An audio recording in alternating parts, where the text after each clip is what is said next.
नमस्कार, जय हिंद, वंदे मातरम। मेरा नाम शुभम चौहान और आप देख रहे हैं हमारा चैनल गली मोहल्ला। बात कर लेते हैं अभी अभी हुए उत्तराखंड विधानसभा चुनाव को लेकर। अब सबसे ज़्यादा सवाल ये है, ये कहें सबसे बड़ा सवाल सभी के जहन में ये है कि उत्तराखंड का मुख्यमंत्री कौन होगा।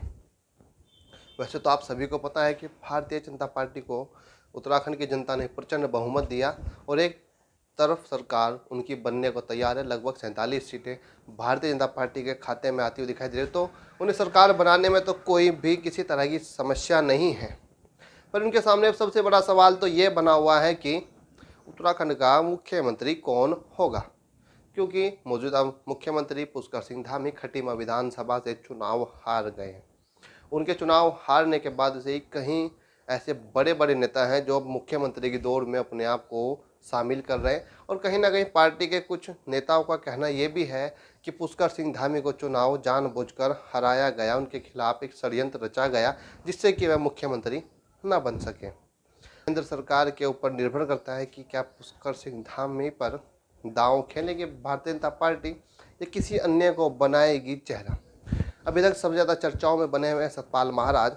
सतपाल महाराज को लेकर भी कई लोगों की राय है कि पिछले काफ़ी समय से उत्तराखंड की राजनीति में एक्टिव हैं और एक धर्मगुरु होने के साथ साथ उनकी एक साफ, ईमानदार और मेहनत की छवि बनी हुई है। वो जनता का काम निस्वार्थ भाव से करा रहे हैं और जैसे कि मैंने आपको बताया पिछले काफ़ी समय से एक्टिव भी हैं। और कहीं ना कहीं जिस समय तीरथ सिंह रावत को मुख्यमंत्री पद से हटाया गया था उस समय भी उनकी चर्चाएं बड़े जोरों शोरों पर थी, और उस समय किसी कारणवश उनको मुख्यमंत्री तो नहीं बनाया गया। तो क्या इस बार सतपाल महाराज पर भारतीय जनता पार्टी खेलेगी दांव? सतपाल महाराज होने वाले हैं इस प्रदेश के अगले मुख्यमंत्री, और वहीं कुछ लोगों का कहना है कि अनिल बलूनी भी मुख्यमंत्री हो सकते हैं। और जो हम निशंक ग्रुप की बात करें तो उनका कहना है कि इस बार डॉक्टर रमेश पोखरियाल निशंक को मुख्यमंत्री बनाया जाएगा।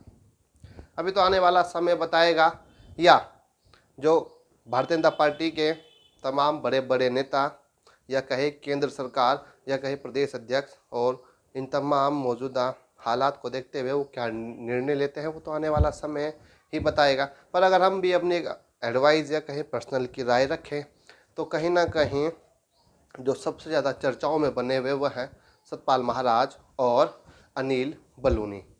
अब देखना ये होता है कि आने वाला समय किसके पक्ष में है, क्योंकि डॉक्टर रमेश पोखरियाल इससे पहले भी मुख्यमंत्री रहे तो उन पर उस समय कई तरह के आरोप लगे। कुछ आरोप उन पर कुंभ मेले के घोटाले को लेकर भी लगे। तो कहीं ना कहीं लगता है कि डॉक्टर रमेश पोखरियाल निशंक तो इस मुख्यमंत्री की जो दौड़ है उससे कहीं ना कहीं बाहर दिखाई दे रहे हैं, क्योंकि कुछ लोगों का तो कहना ये भी है अगर डॉक्टर रमेश पोखरियाल निशंक ईमानदार छवि के होते तो उनको केंद्रीय मंत्री से ना हटाया जाता।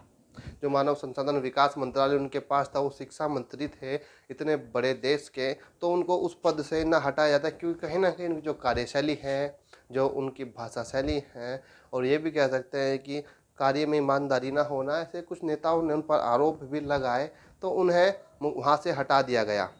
तो लोगों का कहना ये भी है जो पार्टी के नेता है कि निशंक तो इस रेस से बाहर है, तो अनिल बलूनी और सतपाल महाराज या पुष्कर सिंह धामी या कोई अन्य चेहरा किसको बनाएगी उत्तराखंड अपना मुख्यमंत्री, या कहे भारतीय जनता पार्टी की ओर से कौन होगा मुख्यमंत्री पद का चेहरा, या पुष्कर सिंह धामी पर फिर से करेगी विश्वास? आने वाला समय बताएगा। हमारी भी नज़र इस पर गड़ी हुई है। तब तक के लिए तो आपसे अलविदा। जय हिंद, वंदे मातरम।